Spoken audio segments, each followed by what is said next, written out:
हर इंसान सपनों और इच्छाओं का एक बीज अपने अंदर रखता है, वो जो हमारे दिल को खुश करते हैं और हमारी आंखों में चमक लाते हैं। बच्चे के रूप में हम बिना किसी लिमिट के सपने देखते हैं, एस्ट्रोनॉट, एक्सप्लोरर, सुपर हीरो, सब कुछ पॉसिबल लगता है। लेकिन जैसे जैसे हम बड़े होते हैं, लाइफ जिम्मेदारियों और उम्मीदों से भर जाती है, जो हमारे असली पैशन को छुपा देती है। वो वाइब्रेंट सपने फीके पड़ जाते हैं, रोज की भाग दौड़ में दब जाते हैं। फिर भी वे पूरी तरह से कभी गायब नहीं होते। वे अंदर ही रहते हैं, सही समय का इंतजार करते हैं, ताकि हमें याद दिला सकें कि हम कौन हैं। यह चाहत यूनिवर्सल है, चाहे कुछ बनाना हो, एक्सप्लोर करना हो या कुछ अलग करना हो। हमारे सपने हमारी आत्मा की पुकार का हिस्सा है। वे हमारे असली रूप का सार हैं, धैर्य से हमारा इंतजार कर रहे हैं कि हम उन्हें पूरा करें। जैसे जैसे हम बचपन से बड़े होते हैं, हमारे सपने अक्सर रियलिटी के दबाव से दब जाते हैं। एजुकेशन, करियर और सोसाइटी हमें पैशन की बजाय सिक्योरिटी की ओर धकेलते हैं। डर और डाउट अंदर आने लगते हैं। क्या होगा अगर हम फेल हो गए? क्या होगा अगर हम काफी नहीं हैं? कई लोग अपने सपनों को दबा देते हैं, संतुष्टि की बजाय मटेरियल सक्सेस के पीछे भागते हैं।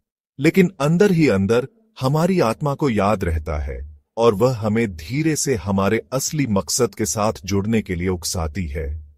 शोर के बावजूद हमेशा एक हल्की आवाज होती है जो हमें याद दिलाती है कि एक बार हमें किस चीज ने जिंदा महसूस कराया था। उन सपनों को फिर से खोजने की पॉसिबिलिटी हमेशा हमारी पहुंच में है। रात की क्वाइटी में क्या आपको एक हल्की फुसफुसाहट सुनाई देती है? वह आपकी आत्मा है जो आपको अपनी सच्ची इच्छाओं पर ध्यान देने के लिए कह रही है। यह आवाज तब आती है जब दुनिया शांत होती है, हमसे अपने रास्ते पर सोचने के लिए कहती है। यह लगातार है लेकिन हल्की है, अक्सर रोज की भागदौड़ में दब जाती है। इसे सुनने के लिए हिम्मत और ईमानदारी चाहिए। यह मानना कि हम शायद गलत रास्ते पर हैं। सोच विचार या अकेलेपन से हम इस अंदरूनी आवाज को बढ़ा सकते हैं। सुनने से आत्म खोज और सच्ची खुशी का दरवाजा खुलता है। ये उस चीज को खोजने के बारे में है जो हमें जिंदा और जोशीला महसूस कराती है। इस पुकार को मानकर हम अपने असली मकसद की ओर पहला कदम बढ़ाते हैं। जैसे जैसे हम अपनी अंदरूनी आवाज सुनते हैं, डर अक्सर सामने आता है। अज्ञात का डर, फेल होने का डर, आम रास्ते से हटने का फियर। लेकिन डर यात्रा का हिस्सा है, स्टॉप साइन नहीं।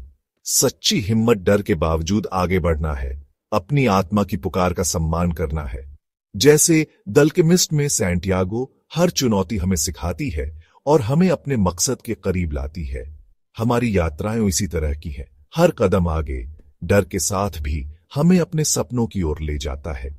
आत्मा कभी झूठ नहीं बोलती, यह हमें संतुष्टि की ओर ले जाती है। डर को एक साथी के रूप में अपनाकर हम ताकत और लचीलापन पाते हैं। सच्चा रास्ता चुनौतीपूर्ण है, लेकिन यह ग्रोथ और आत्म खोज से भरा है। जीवन हमें संकेतों और संयोगों से गाइड करता है। अनुभव, लोग या पल जो हमारे अंदर कुछ गहरा जगाते हैं। कभी कभी ये संकेत चुनौतियां होते हैं जो हमें फिर से सोचने के लिए उकसाते हैं। दूसरी बार वे संयोगवश मुलाकातें होती हैं जो हमारे पैशन को पुख्ता करती है। खुले रहकर हम इन संकेतों को अपनी यात्रा में सीढ़ी के रूप में पहचानते हैं। ब्रह्मांड उन लोगों का सपोर्ट करता है जो ईमानदारी और कोशिश से अपने सपनों को पूरा करते हैं। किस्मत का रोल हो सकता है, लेकिन हमारी लगन हमारी रियलिटी को आकार देती है। खुद पर और प्रोसेस पर भरोसा करना जरूरी है। जैसे जैसे हम डर और डाउट को हटाते हैं, हम अपने असली रूप को खोजते हैं। यह यात्रा हमें मकसद और संतुष्टि से भरी लाइफ की ओर ले जाती है।